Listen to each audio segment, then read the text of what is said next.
जय हिंद दोस्तों, स्वागत है आप सभी का इस वीडियो में। इस वीडियो में हम इंडियन पॉलिटी बाय लक्ष्मीकांत इस सीरीज का 57th चैप्टर देखने वाले हैं, सेंट्रल विजिलेंस कमीशन यानी कि सीवीसी। इसके 2 पार्ट मैंने ऑलरेडी अपलोड कर दिए हैं। ये 3rd पार्ट है, लास्ट पार्ट है इस चैप्टर का। इसमें हम विसल ब्लोअर्स एक्ट देखने वाले हैं 2011 का। एग्जाम पॉइंट ऑफ व्यू से बहुत इंपॉर्टेंट है क्योंकि काफ़ी न्यूज़ में चल रहा है। इस वीडियो को आपके सामने प्रेजेंट करूंगा मैं, मयूर मोगरे। आप मुझे फेसबुक पर, इंस्टाग्राम पर फॉलो कर सकते हो। आपकी कोई भी क्वेरीज है तो आप मैसेज कर सकते हो। अभी रिसेंटली मैंने ट्विटर अकाउंट भी ओपन किया है तो आप मुझे ट्विटर पर भी फॉलो कर सकते हो और आप मुझे टेलीग्राम पर भी फॉलो कर सकते हो। लिंक सभी की डिस्क्रिप्शन में दी हुई है। अब देखिए, विसल ब्लोअर्स एक्ट 2011 ये समझने के लिए हमें एक एग्जाम्पल समझना पड़ेगा। अब आपको पता होगा, 3 इडियट मूवी अगर आपने देखी होगी तो उसमें जो आमिर खान है वो काफ़ी होशियार होते हैं। अब वो होशियार रहने के बाद वो सोचते हैं कि ठीक है, इंजीनियरिंग कर ली मैंने, साइंटिस्ट बन गया, लेकिन पावर भी तो होनी चाहिए। इसीलिए मैं यूपीएससी एग्ज़ाम जो है वो देता हूँ। फिर उसके बाद वो यूपीएससी एग्ज़ाम देते हैं, फिर वो प्रीलिम्स क्लियर हो जाते हैं, मेंस क्लियर हो जाते हैं, इंटरव्यू भी क्लियर हो जाते हैं, लिस्ट में उनका नाम आता है और रैंक भी मिल जाती है। मतलब कि वो एक आईएएस ऑफिसर बन जाते हैं। मतलब आमिर खान यहाँ पर एक आईएएस ऑफिसर बन गए। तो उनके जो दोस्त लोग हैं, अब वो कुछ काम जो उनका होता है तो वो कराने के लिए तो दोस्त के पास आएंगे, यार ठीक है अब तू तो अपना दोस्त बन गया है तो तू अब अपना काम कर दे, इतना काम कर दे। तो यहाँ पर अक्षय कुमार आते हैं उनके पास, वो बोलते हैं कि मेरा काम कर दे यार, ये बहुत अर्जेंट है, इतना काम हो गया तो बहुत अच्छी बात हो जाएगी।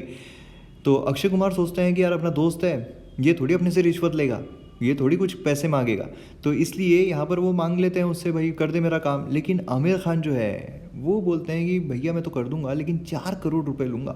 मतलब यहाँ पर क्या हो रहा है, यहाँ पर एक काम करने के पैसे ले रहे हैं। काम करने के पैसे ले रहे हैं इसका मतलब क्या है कि वो रिश्वत ले रहे हैं, करप्शन कर रहे हैं। यहाँ पर अक्षय कुमार जो है उनके अंदर का ज़मीर जाग जाता है। वो बोलते हैं कि अब मैं विसल ब्लो करता हूँ, होठ घुमा, सीटी बजा के बोल तूने करप्शन किया है। फिर आमिर खान बोलते हैं ओ तेरी, ये तो गलती हो गई। तो इस तरीके से यहाँ पर क्या हो रहा है, आप पूरा सिनारियो आप देखिए। यहाँ पर जो आमिर खान है वो है एक सिविल सर्वेंट, मतलब जो जनता है उनके सर्वेंट, उनका काम करके देने के लिए यहाँ पर बैठे हैं।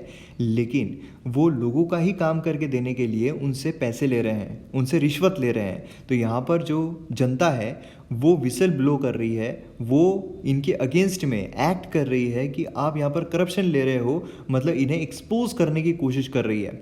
अब देखिए, ऑब्वियस है कि इनके पास पावर है, इनके पास अलग अलग तरीके की पावर है। तो हो सकता है कि आमिर खान अक्षय कुमार को हर्ट करे, है ना, गुंडे भेजकर उन्हें मारने की कोशिश करे, धमकाने की कोशिश करे कि जो तुमने मुझ पर चार्जेस लगाए हैं वापस कर दो, वापस ले लो, इस तरीके से बोल सकते हैं। तो यहाँ पर ये डर के मारे, क्योंकि इनके पास इतनी प्रोटेक्शन तो नहीं है, लेकिन आमिर खान एक आईएएस ऑफिसर है, उनके पास तो सिक्योरिटी गार्ड्स ये सब सब है उनके पास। तो इसलिए अक्षय कुमार डर के मारे हो सकता है कि वो जो चार्जेस उन्होंने लगाए हैं वो रिटर्न ले ले। तो इसलिए अक्षय कुमार की सेफ्टी भी ज़रूरी है। और अगर इसी तरीके से लोग डरते रहेंगे तो एक्सपोज भी नहीं हो पाएंगे। जो सिविल सर्वेंट्स होते हैं जो करप्शन करते हैं वो एक्सपोज भी नहीं हो पाएंगे। इसीलिए यहाँ पर कुछ मैकेनिज्म लाने की बहुत ज़्यादा ज़रूरत थी। इसीलिए ये जो विसल ब्लोअर एक्ट है ये लाया गया। अब इसमें क्या हुआ है, तो देखिए इसमें एक ऐसा मैकेनिज्म बनाया गया है ताकि जो कंप्लेंट्स है वो हम रिसीव कर सके। मतलब जो भी करप्शन करता है तो उसके अगेंस्ट में जो भी यहाँ पर कंप्लेंट्स आती है वो प्रॉपर तरीके से हो सके और जो लोग हैं अपनी पावर का मिसयूज़ ना कर सके। क्योंकि यहाँ पर आमिर खान क्या कर रहे थे, अपनी पावर का मिसयूज़ कर रहे थे, है ना, पैसे ले रहे थे।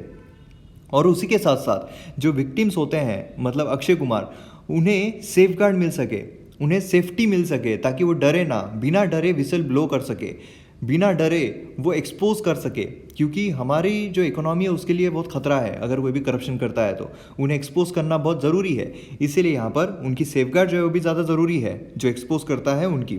इसीलिए यहाँ पर गवर्नमेंट ने इंट्रोड्यूस किया the public interest disclosure and protection to persons making the disclosure bill 2010, Lok Sabha में 26/8/10 को। अब यहाँ पर ये जो बिल है, अब इसके इतिहास किस तरीके से रहा है वो भी हम जानते हैं। लेकिन अब public interest disclosure and protection to persons making the disclosure bill 2010, अब ये क्या है, ये करप्शन से रिलेटेड है। इसलिए इसे स्टैंडिंग कमेटी जो होती है, पार्लियामेंट्री स्टैंडिंग कमेटी, उसकी तरफ भेजा गया। अब स्टैंडिंग कमेटी जो है उसने पूरी तरीके से स्क्रूटिनाइज किया।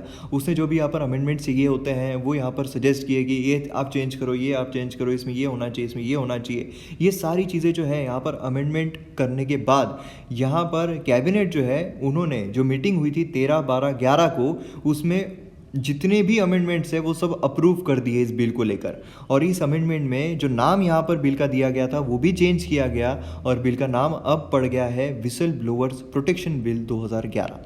तो आप देख सकते हो जो भी अमेंडमेंट्स हैं यहाँ पर फाइनली अप्रूव किए गए कैबिनेट की तरफ से, लेकिन यहाँ पर कैबिनेट की तरफ से सिर्फ अप्रूव हुए हैं, मतलब यहाँ पर अब बिल फाइनल तरीके से बन गया है। ये अभी तक हाउस में इंट्रोड्यूस नहीं आया है, ये अभी तक लॉ नहीं बना है, ये अभी तक सिर्फ बिल ही है।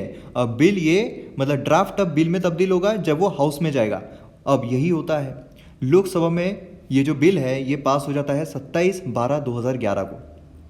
अब देखिए जब भी सरकार कोई बिल लेकर आती है लोकसभा में नॉर्मली पास हो ही जाता है जल्द से जल्द, तो यहाँ पर लोकसभा में बिल पास हो जाता है 27/12/11 को।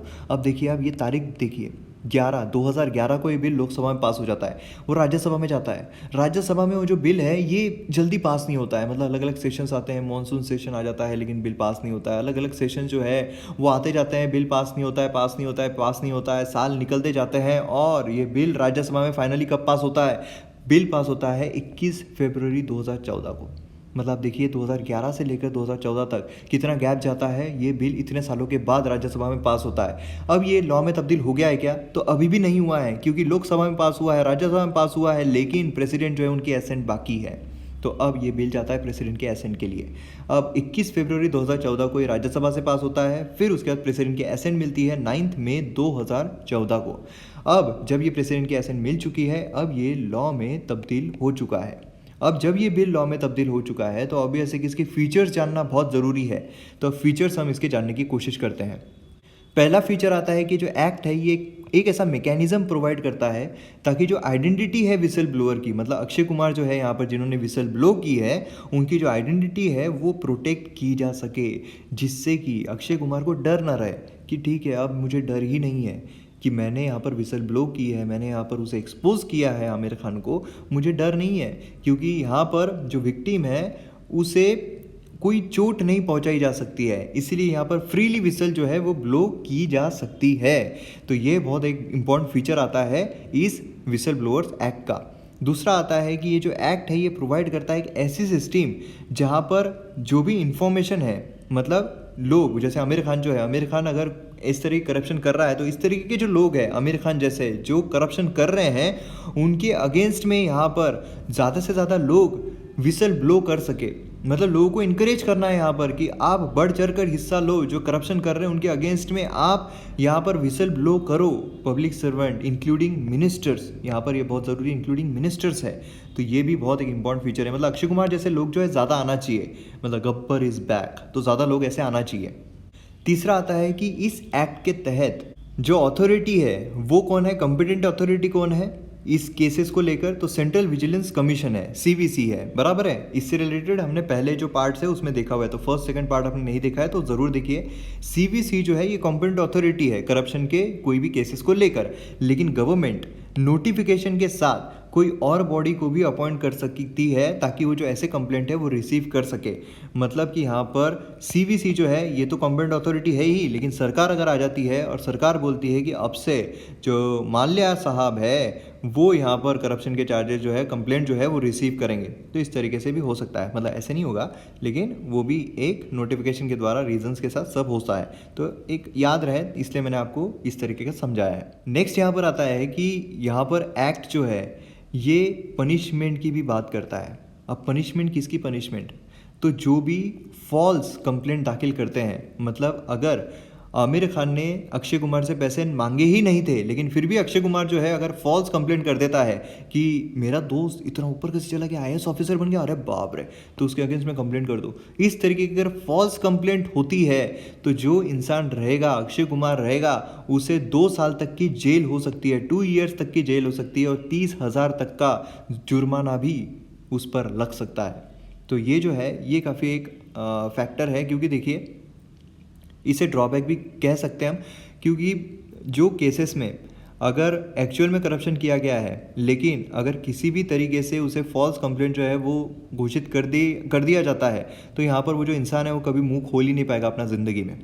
इसी तरीके से लोग इसी तरीके से डरेंगे कि अक्षय कुमार जो है वो यही डर के रहेंगे कि साला आमिर खान जो है वो तो इतना बड़ा हो गया आदमी, वो मेरे को झूठा तो आराम से साबित कर सकता है, तो अगर मैंने मुंह खोल दिया, मुझे झूठा साबित कर दिया तो मुझे 2 साल की सज़ा हो जाएगी।